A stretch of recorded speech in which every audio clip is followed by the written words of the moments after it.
सारे क्या है रियल अकाउंट्स में आते हैं। अब वो रियल अकाउंट्स में कौन कौन सी चीज़ें हैं जो आपके बिजनेस को रन कराने में, बिजनेस को चलाने में मदद करते हैं। तो उसमें से पहले नंबर पे आपका कैश आएगा, पैसा आएगा ना, बिना पैसे के तो बिजनेस नहीं चल सकता है ना। उसके बाद फर्नीचर, कोई दुनिया में कैसा भी आपका बिजनेस या कंपनी हो बिना फर्नीचर के नहीं चल सकता है ना। ऐसा नहीं कि कंपनी शुरू हो गई और तुम जय मन गए मोटर पे बैठ गए, ऐसा तो है नहीं। तुमको कुर्सी चाहिए, टेबल चाहिए, एटलीस्ट रखने के लिए रैक्स, अलमारी, सब कुछ चाहिए ना, तो फर्नीचर है। उसके बाद और भी गुड्स जैसे लाइक स्टेशनरी, पेपर बनाने के लिए पेपर, कलम, कापी, किताब जो होता है स्टेशनरी कहलाता है। इसके बाद मशीनें, मशीन चाहिए ना, तो मशीन ये भी बिजनेस को चला रहा है ना। तो जो जो चीज़ें जो बिजनेस को चलाती हैं वो रियल अकाउंट के अंतर्गत आती हैं।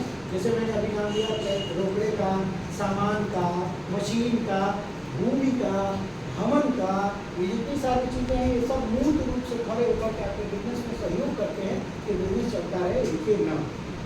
ठीक, तो ये है रियल अकाउंट। तीसरा है आपका नॉमिनल अकाउंट। नॉमिनल अकाउंट कहता है कि यह एक प्रकार का ऐसा खाता है जो नाम मात्र का खाता है। नाम मात्र अर्थात केवल इसका नाम होगा लेकिन काम इसका दूसरे पर्पज में किया जाएगा या दूसरी चीज़ों में लिया जाएगा। जैसे हम कहते हैं कि हम आपको, जैसे नॉमिनल का एक उदाहरण दे रहा हूँ, नॉमिनल का एक टर्म है सैलरी, वेतन। क्या सैलरी नॉमिनल अकाउंट है? इसकी पुष्टि अगर करनी हो तो यह बताइए, सैलरी कोई वस्तु है जो हम आपको हाथ में दे देते हैं? बताइए। जैसे हम कहते हैं हमने आपको आम दिया, आम तो हाथ में लेके चले जाते हैं, सैलरी आपको हाथ में मिलती है? बताइए।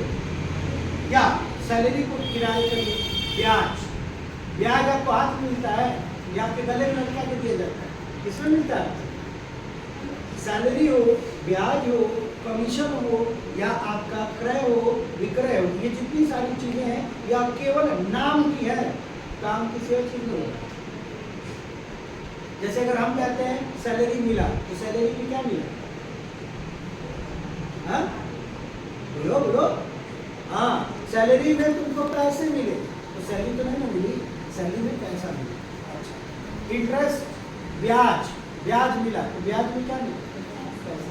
यानी कि नाम ब्याज का है, काम पैसे का होगा।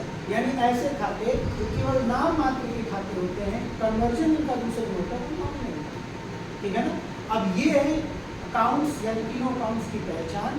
अब हम सीखने वाले हैं कि इन तीनों के नियम जो हैं वो किस तरह से एक दूसरे को क्या करते हैं, प्रभावित करते हैं।